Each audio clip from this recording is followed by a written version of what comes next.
എല്ലാ പ്രിയ സുഹൃത്തുക്കൾക്കും MRS ഇലക്ട്രോണിക്സിൻ്റെ പുതിയൊരു വീഡിയോയിലേക്ക് സ്വാഗതം. ഇന്ന് ഹെയർ ഇൻവെർട്ടർ AC-യുടെ PCB ആണ് നോക്കുന്നത്. ഇത് വന്നിട്ട് E7 എറർ എന്നുള്ള കംപ്ലൈൻറ്റുമായിട്ടാണ് വന്നിരിക്കുന്നത്.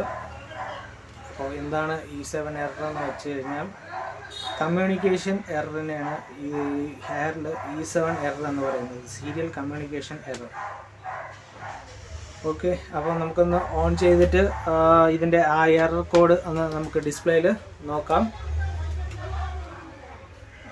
ഇത് ഇൻഡോർ യൂണിറ്റ് ബോർഡാണ്. ഇത് നമ്മുടെ ഔട്ട്ഡോർ യൂണിറ്റ് ബോർഡ് ഇവിടെ ഇരിപ്പുണ്ട്. ഓക്കെ, അപ്പോൾ നമുക്കിതൊന്ന് ഓൺ ചെയ്ത് നോക്കാം. ഓക്കെ, ഞാൻ പവർ ഓൺ ചെയ്യാൻ പോവുകയാണ്. ഞാൻ കമ്മ്യൂണിക്കേഷൻ വയർ ബാക്കിയെല്ലാം കണക്ഷനെല്ലാം കൊടുത്തിട്ടുണ്ട്. ഒന്ന് ഓൺ ചെയ്യണം. ഇപ്പോൾ 26 ഡിഗ്രി സെൽഷ്യസിൽ കിടപ്പുണ്ട്, ഓണായിട്ടുണ്ട്.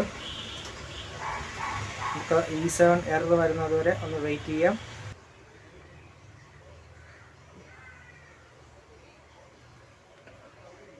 ഇപ്പോൾ ഡിസ്പ്ലേയിൽ E7 എറർ വന്നിട്ടുണ്ട്. നമുക്ക് ഔട്ട്ഡോർ യൂണിറ്റിലോട്ട് പോകുന്ന കമ്മ്യൂണിക്കേഷൻ ചെക്ക് ചെയ്യണം, സപ്ലൈയും ചെക്ക് ചെയ്യണം.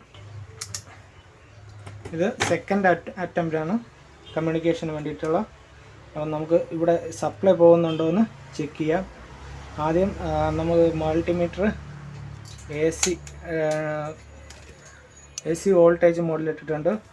ഔട്ട്ഡോർ യൂണിറ്റിലോട്ട് 235 വോൾട്ട് പോകുന്നുണ്ട്.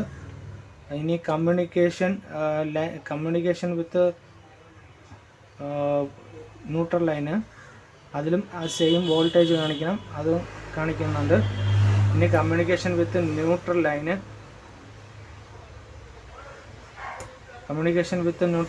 0.58 വോൾട്ടേ വരുന്നുണ്ട്. അതായത് കമ്മ്യൂണിക്കേഷൻ ലൈനിൽ വോൾട്ടേജ് ഒന്നും വരുന്നില്ല. കമ്മ്യൂണിക്കേഷൻ ലൈനിൽ കറക്റ്റ് ആണെന്നുണ്ടെങ്കിൽ ഇങ്ങനെ വോൾട്ടേജ് വേരിയേഷനിൽ നിൽക്കും. ഒരു 4 വോൾട്ടിനും 17 വോൾട്ടിനും ഇടയ്ക്ക് ഇങ്ങനെ വേരിയൻ്റ് ആയിട്ട് നിൽക്കുന്നതാണ്. അത് ആ ഒരു വോൾട്ടേജ് വേരിയൻ്റ് അല്ല, ഇപ്പോൾ 0.5 നിൽക്കുന്നത്. അതിങ്ങനെ ഫ്ലക്ച്വേഷനായിട്ട് നിൽക്കണം. അത് അങ്ങനെ ചെയ്യുന്നില്ല അതിൽ. അപ്പോൾ കമ്മ്യൂണിക്കേഷൻ നടക്കുന്നില്ല. അപ്പോൾ നമ്മളൊരു കാര്യം നോക്കേണ്ടത്, ഈ കമ്മ്യൂണിക്കേഷൻ വോൾട്ടേജ് എവിടെ നിന്നാണ് വരുന്നത്, കമ്മ്യൂണിക്കേഷൻ വോൾട്ടേജ് സ്റ്റാർട്ട് ചെയ്യുന്നത് എവിടെ നിന്നാണ്? കമ്മ്യൂണിക്കേഷൻ വോൾട്ടേജ് സ്റ്റാർട്ട് ചെയ്യുന്നത് ഔട്ട്ഡോർ യൂണിറ്റിൽ നിന്നാണ്. ഔട്ട്ഡോർ യൂണിറ്റിൽ നിന്നാണ് കമ്മ്യൂണിക്കേഷൻ ആവശ്യമായിട്ടുള്ള വോൾട്ടേജ് ജനറേറ്റ് ചെയ്ത് വിടുന്നത്. അപ്പോൾ ഈ ഔട്ട്ഡോർ യൂണിറ്റിൻ്റെ ബോർഡിൽ നിന്ന് കമ്മ്യൂണിക്കേഷൻ വോൾട്ടേജ് ഇങ്ങോട്ട് വരുന്നില്ല. അതായത് നമ്മൾ AC ഇൻപുട്ട് കൊടുത്തു കഴിഞ്ഞാൽ അതിനെ DC ആക്കിയിട്ട് നേരെ കമ്മ്യൂണിക്കേഷൻ ലൈനിലോട്ട് വിടും. അവിടെ നിന്നാണ് നമുക്ക് ഫ്ലക്ച്വേഷനായിട്ട് വോൾട്ടേജ് വരുന്നത്. ചെക്ക് ചെയ്യേണ്ട കാര്യം എന്ന് പറയുന്നത് നമ്മൾ ഔട്ട്ഡോർ യൂണിറ്റ് ബോർഡാണ്. അപ്പോൾ ഇൻഡോർ യൂണിറ്റ് ബോർഡല്ല കംപ്ലൈൻറ്റ്, ഔട്ട്ഡോർ യൂണിറ്റ് ബോർഡാണ് നമുക്ക് നോക്കേണ്ടത്. അപ്പോൾ ഔട്ട്ഡോർ യൂണിറ്റ് എവിടെ ഈ 220 AC വന്ന് കയറി ഏതൊക്കെ ലൈനിൽ കൂടെയാണ് നമുക്ക് സപ്ലൈ വരേണ്ടതെന്നൊക്കെ ചെക്ക് ചെയ്ത് നോക്കാം. ഇൻഡോർ യൂണിറ്റ് ബോർഡ് നമുക്ക് ആദ്യം ഒന്ന് മാറ്റി വയ്ക്കാം. ഇതാണ് നമ്മുടെ outdoor unit board. Outdoor unit ബോർഡിൽ ഈ 2 വയർ നമ്മുടെ AC സപ്ലൈ ഇന്ന് വരുന്നത്. നേരെ ഇവിടെ വന്നിട്ട് ഈ ഫ്യൂസ് വഴി ഫേസ് ലൈൻ, ഇവിടെ ഒരു ഫ്യൂസ് ഇരിപ്പുണ്ട്. ഈ ഫ്യൂസ് വഴി കയറി ഇറങ്ങിയിട്ട് ഈ ഫേസ് ലൈന് ആ ഫ്യൂസ് വഴി കയറി ഇറങ്ങി വന്ന് ഈ കോയിലുണ്ട്. ഇത് EMI കോയിലാണ്. ഈ കോയിൽ വഴി വൺ സൈഡ് ന്യൂട്രലും വൺ സൈഡ് ഫേസുമാണ്. അപ്പോൾ ഫേസ് ലൈൻ ഇങ്ങനെ കയറി ഇറങ്ങി വന്നിട്ട് ആദ്യം ഈ ഒരു PTC വെച്ചിട്ടുണ്ട്. ഈ PTC വഴി കയറി ഇവിടെ വരും, ഈ ഒരു വയറിൽ വരും.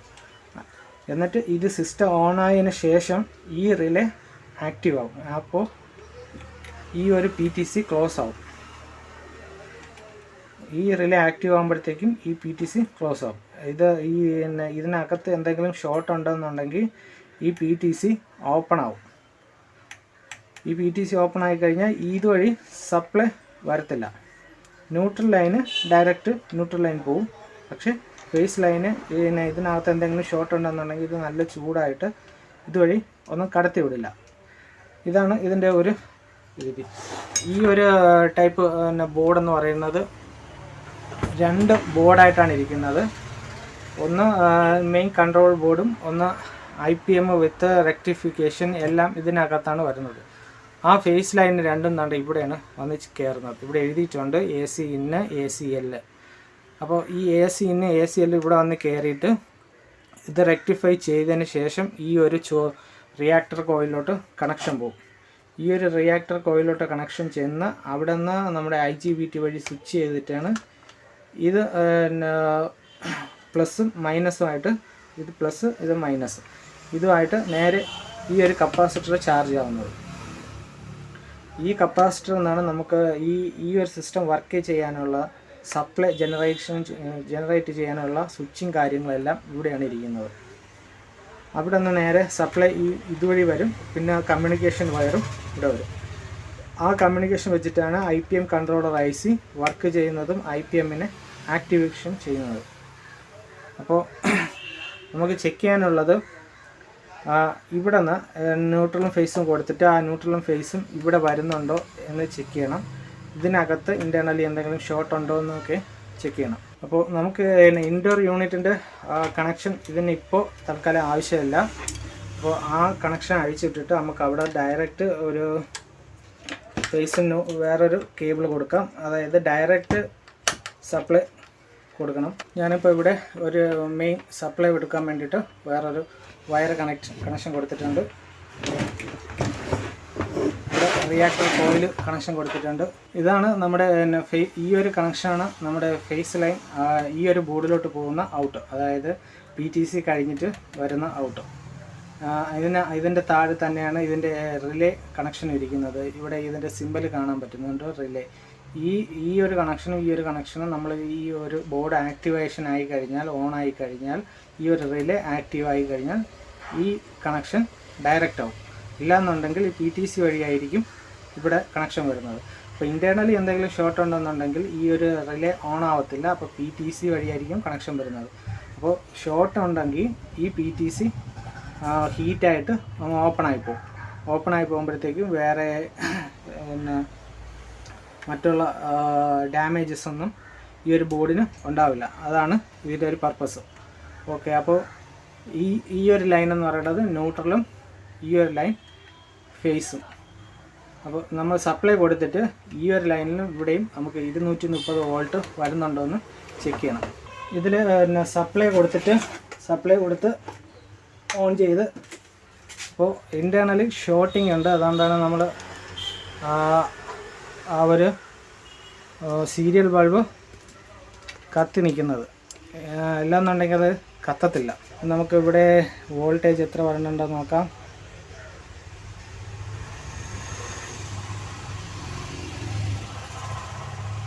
$66 വോൾട്ട്.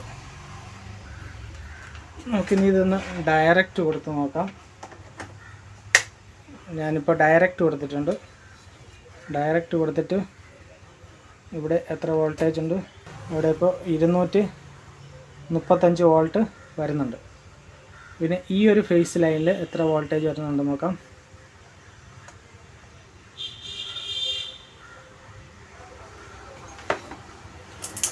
അവിടെ ആ വാക്സ് ഉള്ളത് കൊണ്ടിട്ട് നമുക്ക് കൃത്യമായിട്ട് അളക്കാൻ പറ്റുന്നില്ല. അപ്പോൾ ഒരു വാക്സ് കോട്ടിങ്ങിൽ നിന്ന് മാറാൻ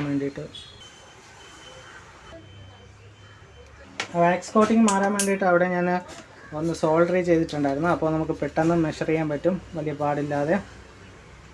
അപ്പോൾ ഇനി ആ PTCയുടെ ഒരു കണക്ഷനിൽ എത്ര വോൾട്ടേജ് വരുന്നുണ്ട്?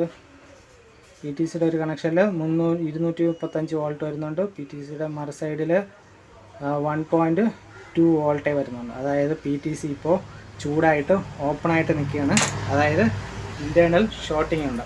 ഇൻറ്റേർണൽ ഷോർട്ടിംഗ് വരാൻ ഈ ഒരു ബോർഡാണ് നമുക്ക് കൂടുതലായിട്ടും ചെക്ക് ചെയ്യേണ്ടത്. ഇതിനകത്താണ് IGBT, rectifier diode, normal diode കാര്യങ്ങളെല്ലാം ഇരിക്കുന്നത്. അപ്പോൾ ഈ ഒരു ബോർഡിനെ നമുക്കിതിനകത്തുനിന്ന് അഴിച്ചെടുക്കണം.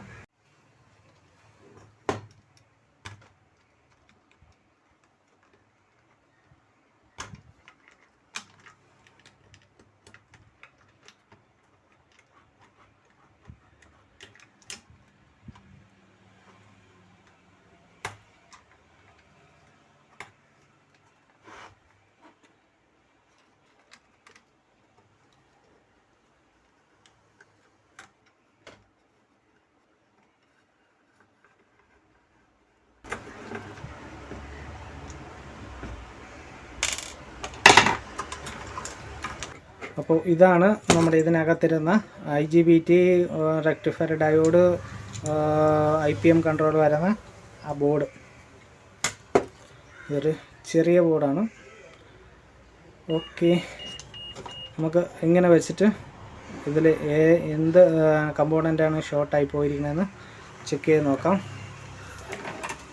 അതിന് വേണ്ടിയിട്ട് ഞാൻ മൾട്ടിമീറ്റർ ബസർ മോഡിലേക്ക് ആക്കിയിട്ടുണ്ട്. ബസർ മോഡിലിട്ടിട്ട് ഞാൻ ആദ്യം ഈ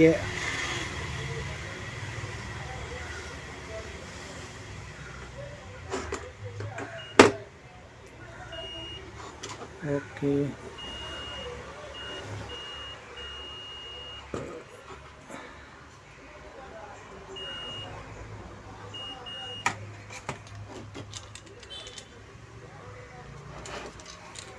അപ്പോൾ ഇതാണ് നമ്മുടെ IGBT, ഇത് റെക്ടിഫയർ ഡയോഡ്.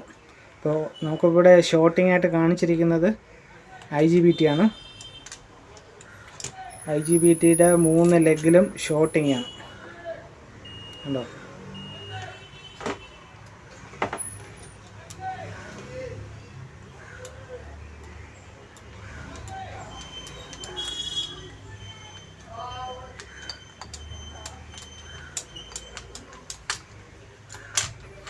ഷോർട്ടായതുകൊണ്ടാണ് അഴിച്ച് എടുത്തത്.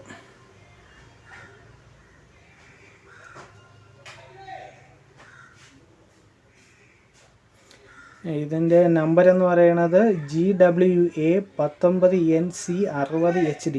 അത് 19 ആംപിയർ 600 വോൾട്ടിൻ്റെ IGBT ആണ്. അപ്പോൾ സെയിം IGBT എൻ്റെ കയ്യിലില്ല, ഇപ്പോൾ എൻ്റെ കയ്യിലുള്ളത്.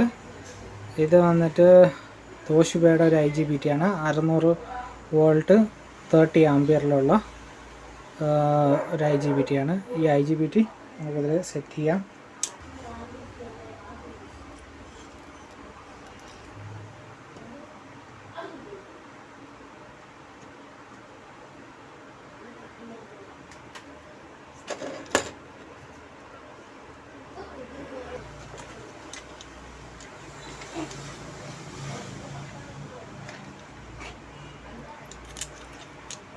ഓക്കെ,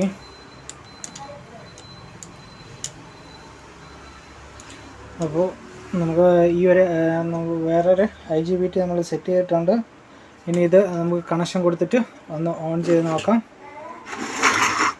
അതിന് മുന്നേ ഇതിൽ 2 സ്ക്രൂ വെച്ചിട്ട് ഇതിലൊന്ന് ടൈറ്റ് ചെയ്യണം.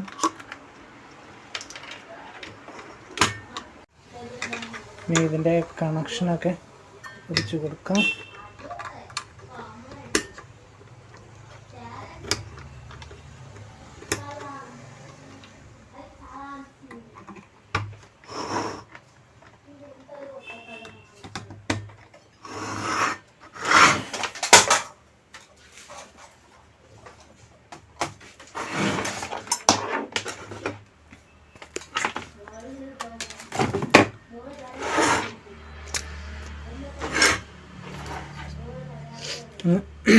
ഇനി ഇത് നമുക്ക് സപ്ലൈയിൽ കൊടുത്ത് നോക്കാം. സപ്ലൈ കൊടുത്തിട്ട് എന്താണ് റെസ്പോൺസ് ഉള്ളൊരു കാര്യം ചെക്ക് ചെയ്ത് നോക്കാം.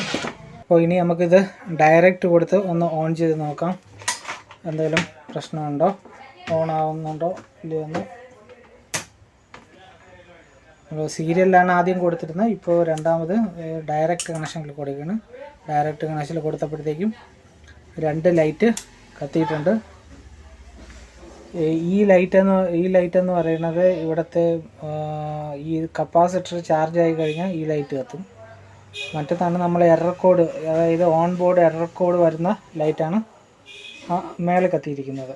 അപ്പോൾ നമുക്ക് ഇനി ഇതിൻ്റെ ഇൻഡോർ യൂണിറ്റ് കണക്ഷൻ കൊടുത്തിട്ട് നമുക്ക് ആ കമ്മ്യൂണിക്കേഷൻ കറക്റ്റായിട്ട് നടക്കുന്നുണ്ടോ ഇല്ലയോ എന്ന് ചെക്ക് ചെയ്യണം. അത് മാത്രം ചെക്ക് ചെയ്താൽ മതിയാവും. അപ്പോൾ അത് ഇൻഡോർ യൂണിറ്റും കൂടെ കൊടുത്തിട്ട് വരാം. ഇപ്പോൾ തിരിച്ച് ഇൻഡോർ യൂണിറ്റ് നമ്മൾ കണക്ഷൻ കൊടുത്തിട്ടുണ്ട്. ഇനി ഇൻഡോർ ഇത് ഓൺ ചെയ്തിട്ട് അതിനകത്ത് E7 എറർ വരുന്നുണ്ടോ, അതോ വേറെ ഇൻഡോർ ഫാൻ മോട്ടർ കണക്ഷൻ കൊടുത്തിട്ടില്ല, അപ്പോൾ അതിൻ്റെ എററാണോ വരുന്നത്, E7 എററാണോ വരുന്നതെന്ന് നോക്കണം.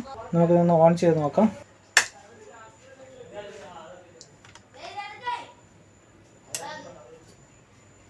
അത് ഓഫ് ചെയ്തിട്ട് ഒന്നുകൂടെ ഓൺ ചെയ്യണം.